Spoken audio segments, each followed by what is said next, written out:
Alright, so week and a half, 2 weeks ago, whatever it was, I got a request from Malia, I think it's how it's pronounced, and she asked me to do either a review of The Giver or The Matrix, and she said The Matrix because it's cool and The Giver because she just recently seen it. Good luck for you. I've seen both those movies. Bad luck for you. I went on vacation, so you didn't get it right away, but oh well. But I'm going to do The Giver today because I need to rewatch The Matrix, so for any of y'all that were hoping for a Matrix review, it's coming soon. But The Giver.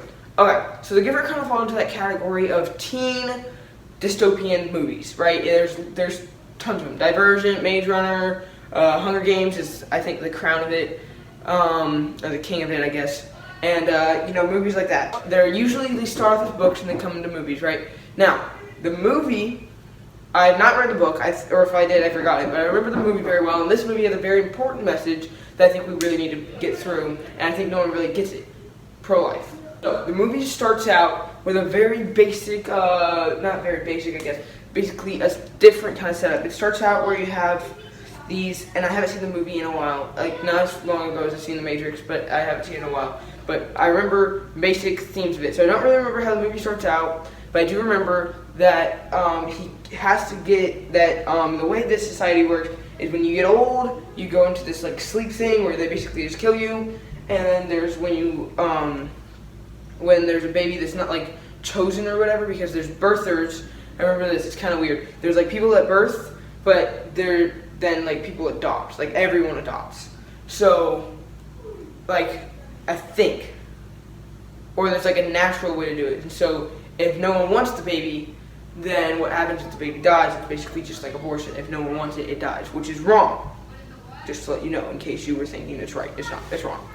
Not talking to just whoever's watching this video, talking to everybody.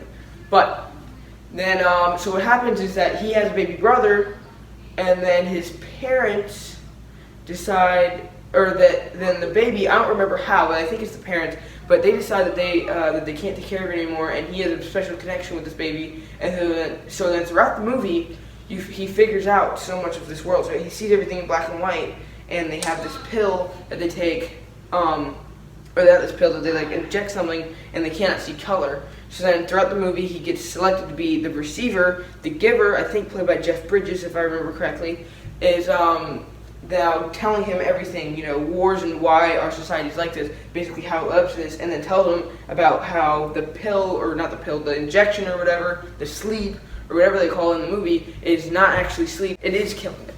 So then we have, and then he says, stop taking your medicine in the morning because it doesn't really help you, it actually hurts you. So then he starts seeing everything in color, he's like the only person that can, he starts to talk to this girl about it, that's his friend, played by Taylor Swift, it's like, becomes his girlfriend later, and he starts to talk to her about it, and then he figures out his baby brother is going to die, and so then he rescues his baby brother, breaks all the rules, and gets out of the society because they've been trapped. And so he gets out, and I remember how the movie ends, he's sledding, and he gets to this door, and like there's a house, it's got some people in it, and then it cuts off. The reason it cuts off is because while this movie did not get that good of ratings, it's still a very good movie, and they were planning on making it second, third, and fourth because there's 4 books in the series. Now, with these books, because I remember from my dad reading them, and me, I think I read one of them. Anyway, there's 4 books, and each book, they kind of are in consecutive order, but each book has a different main character. So, like, the first one is, I think, Jonas is the main character, I think that's his name, and the baby's name is Gabe, and then I forget what the Giver's name is.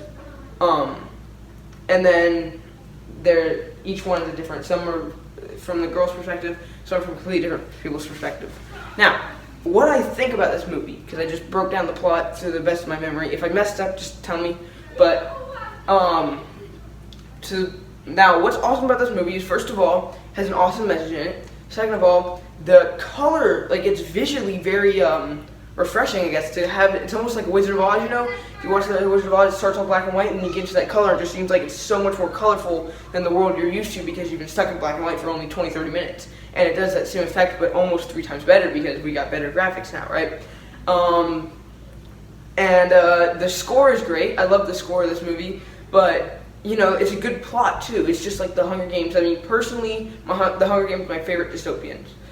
They did really good on that. The movies they did pretty good on. The books were better, definitely, but these are the second best because I really like the message they put out there, and I really like lots of elements of this movie.